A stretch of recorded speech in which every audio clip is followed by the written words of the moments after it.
রাজনৈতিক দলের নেতৃত্ব পাওয়ার পর বাড়ি ফেরার পথে ব্যাপক শোডাউন দিয়েছেন পঞ্চগড়ের আটোয়ারীর ছেলে জাতীয় নাগরিক পার্টির উত্তরাঞ্চলের মুখ্য সংগঠক সার্জিস আলম। সার্জিস আলমের এই শোডাউন নিয়ে রাজনৈতিক অঙ্গনে চলছে বিস্তর আলোচনা। তার এমন কর্মকাণ্ডে প্রশ্ন তুলতে ছাড়ছে না খোদ তার দলের এই সদস্যরা। এবার সার্জিসের সেই শোডাউন নিয়ে সামাজিক যোগাযোগ মাধ্যম ফেসবুকে নিজের ভেরিফাইড আইডিতে একটি স্ট্যাটাস দিয়েছেন ফ্রান্স প্রবাসী বাংলাদেশি লেখক, চিকিৎসক এবং অনলাইন অ্যাক্টিভিস্ট পিনাকি ভট্টাচার্য। স্ট্যাটাসে পিনাকি লিখেছেন, রাজনীতিতে শো অফ গুরুত্বপূর্ণ। আপনি কি শো অফ করবেন সেটা দিয়ে ইমেজ তৈরি হবে আপনি আসলে কাকে রিপ্রেজেন্ট করছেন রাজনীতিতে। বাংলাদেশের 95% মানুষের প্রাইভেট গাড়ি নাই। আমি যদি রাজনীতিতে গাড়ি শো অফ করি তাহলে আমি সেই 5%-এর প্রতিনিধি। এখন যে কোনো ব্র্যান্ডের পুরাতন এসি বদলে নতুন ওয়ালটন এসিতে উপভোগ করুন 25% ছাড়।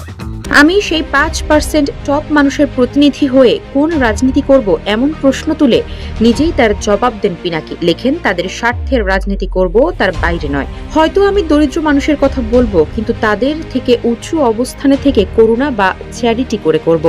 পিনাকি লেখেন, আমি যদি সত্যিকারের দরিদ্র মানুষের রাজনীতি করতে চাই তাহলে সেলিব্রেট করতে হবে তৃণমূলের জীবন। জুলাই বিপ্লবে গাড়িতে চড়া লোকেরা রাস্তায় প্রতিরোধ করে তোলেনি, লড়াইকে অভিবাদন করেনি। লড়াইকে অভিবাদন করেছিল এক রিকশাওয়ালা, রিকশায় দাঁড়িয়ে স্যালুট করেছিল। সারা দেশ আপ্লুত হয়েছিল সেই ছবি দেখে। স্ট্যাটাসের শেষ অংশে পিনাকি লেখেন, আমি সার্জিস হলে ওই রিকশাওয়ালাকে নিয়ে শোডাউন করতাম। উনাকে ওই স্যালুট দেওয়া অবস্থায় রিকশায় দাঁড় করিয়ে আমি নিজে রিকশাটা চালাতাম। আহা, কি কাব্যিক মহাপ্রবেশ হতো সার্জিসের রাজনীতিতে। সারানাজ, নিউজ ডেস্ক, ইত্তেফাক।